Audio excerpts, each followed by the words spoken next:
Whenever somebody tells me that there's an ingredient that they don't particularly like, my first reaction is to not believe them. More often than not, I feel like the problem is that people have never had an ingredient cooked the way that it should be, and I honestly feel that Brussels sprouts may be the most misunderstood of them all. People don't know how to cook Brussels sprouts, people have no idea how Brussels sprouts are grown. I bet you don't even know how to spell Brussels sprouts. And I don't blame you. Until I got to culinary school and learned how to treat these amazing little jewels with love and respect and the care that they deserve, I hated them too. So I'm going to share with you my favorite, yet still very simple way of treating these little gems with the love and respect that they deserve. Let's go. Now, to understand how to make it better, let's first take a look at what made it so bad and gave it such a bad reputation in the first place. And that is boiled Brussels sprouts. Basically, Brussels sprouts are like little baby cabbages, right? They become quite dense. When they're cut in half, you see there's like quite a few layers. So to cook these to the point where the inside is nice and tender and delicious, you need to boil the crap out of the outside of it. Now, I've tried to leave these quite like nice and green, but they still like, yeah, kind of like the middle just tender, but it's mush. The flavor isn't bad, but it's a little bit farty. It's very waterlogged as well, so it's very soggy. And like soggy, not very nice Brussels sprouts are not the best thing ever. Like I seasoned the water quite well with salt, it was still like a little bit bland, a little bit boring, a little bit not very nice. So let's take a look at how to prepare these to make them absolutely delicious. I've already gotten a little bit of a head start here, but let's break down the Brussels sprout. So, anatomy of a Brussels sprout. It, again, looks like a little cabbage. It has this little butt end, which usually tends to like dry out and oxidize. This is where it was attached to the stem of the Brussels sprout. So we are just going to go take off the little butt end and set this aside. This is my like trash pile. And over here, if any of the extra leaves fall off, I store them over here. These leaves, you can either put them in boiling water for a couple of seconds and they come out like really nice, bright green, or you can like shred them up super finely, use them in like a slaw or something, or saute them down and they taste like pretty nice. But we're not going to look at these for now. These are kind of like our extra product, and we're going to look at what we are aiming for here. Now these have all been chopped in half, very straightforward.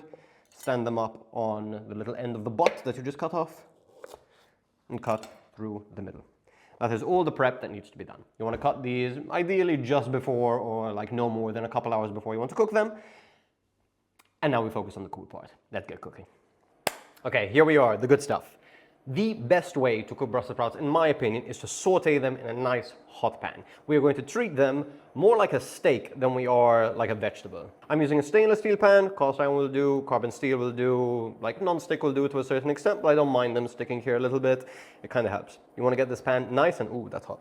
Nice and hot. And now what I like to do is get all your Brussels sprouts and place them face down in the pan before I've even started adding oil, because otherwise this stuff's going to spit at me quite aggressively. You don't want to crowd your pan too much, but they will shrink down a little bit in size. Okay, so here I have all of my Brussels sprouts nicely spaced out. Next, neutral oil, high smoke point. This is not going to burn. You can use olive oil, but we want to be cooking at quite a high temperature here.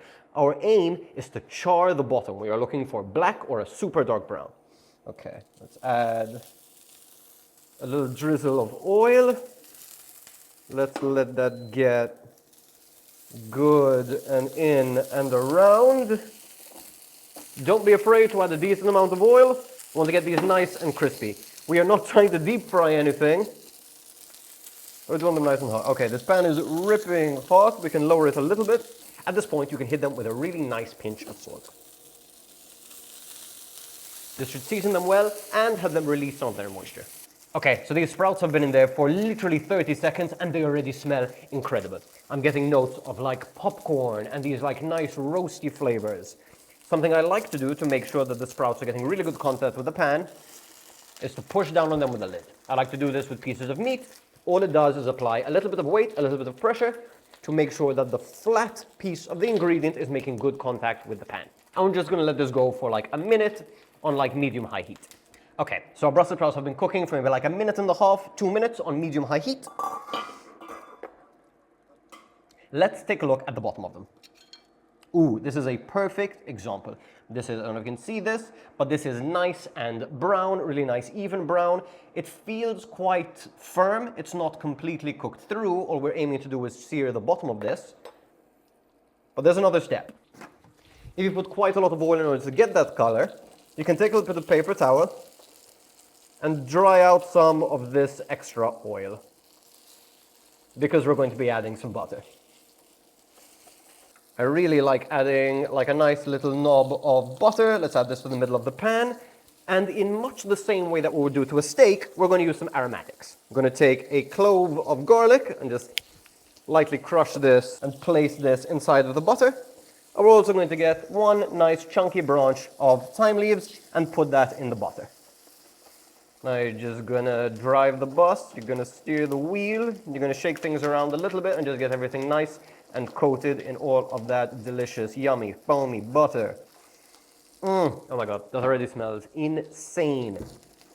At this point, if your Brussels sprouts are not completely cooked through, you can remove them from the pan, set them aside, and heat them up later inside of the oven when you're serving them to your guests. If you think that there's a little bit too much fat and a little bit too much fuss for you, you can also replicate this cooking method inside of a high oven with a nice hot pan. Get your pan nice and hot, throw your Brussels sprouts on with a little bit of oil, salt, pepper, whatever you want to do, juice them up as you see fit. Leave it in the oven for like 10-15 minutes until you see some nice browning. Give the temperature nice and high, maybe like 210, 220. And when they're brown, pull them out. They're delicious, they're good to go.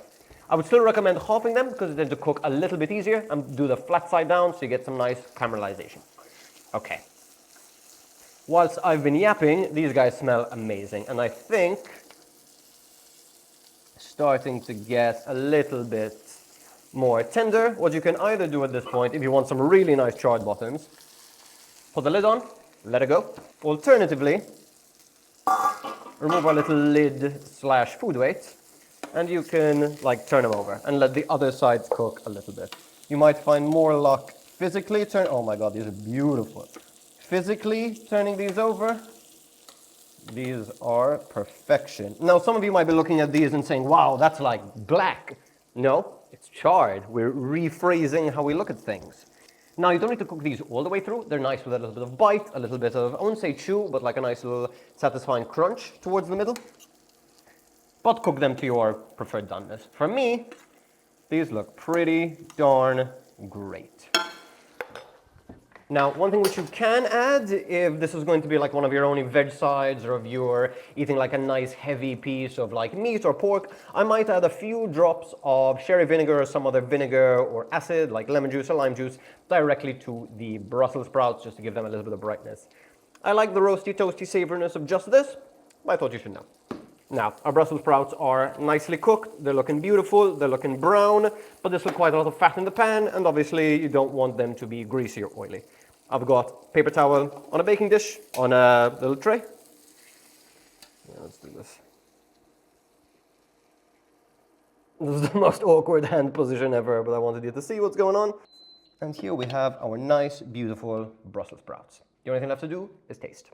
So here we have our finished little bowl of Brussels sprouts. We drained off a bunch of that excess fat, for those of you who's like, oh no, that's a bunch of butter. We have a beautiful caramelized crust on the bottom, bordering on charred, which gives us these beautiful, like slightly bitter notes. But altogether, this smells amazing. It smells nutty, it smells fragrant, it smells savory. It smells nothing like that boiled farty mess of Brussels sprouts that we tried before and that you've probably tried. Let's get a bite of these. You could eat these like popcorn. They're nutty, they're savory, they taste a little bit popcorny. Those like charred cabbage notes are just absolutely perfect. If you hated Brussels sprouts before and you have never tried these, I really, really, really hope that you give these a try. This was one of the most paradigm shifting cooking techniques that I ever learned, because I thought that there was an ingredient that I absolutely hated, and this ended up being one of my favorite ingredients of all time. So if I had never learned this, Brussels sprouts would just be something that I wrote off. Now I have a bunch more recipes with these things. They're super versatile. Instead of just oil, you could cook out some bacon before, cook them inside of the bacon fat, add the bacon back, and it's an amazing little side. Add some herbs, add some other greens, add some spices. They're super, super, super versatile. The main takeaway from this, even if you don't plan on trying this technique, which you absolutely should, just be more open-minded when it comes to ingredients. Don't wear the blinkers of, I don't like that ingredient, and maybe go with more, oh, I've never tried that ingredient in that way. Maybe I'll find it delicious. Maybe if it's deep fried and covered with ketchup, I'll find it tasty. You know what I mean? That kind of thing. I hope you enjoyed this video. I hope you learned something. I hope you give these a try. If you like this and want to learn more cooking techniques and just become a better cook in general, please check out this video over here. Have a good one.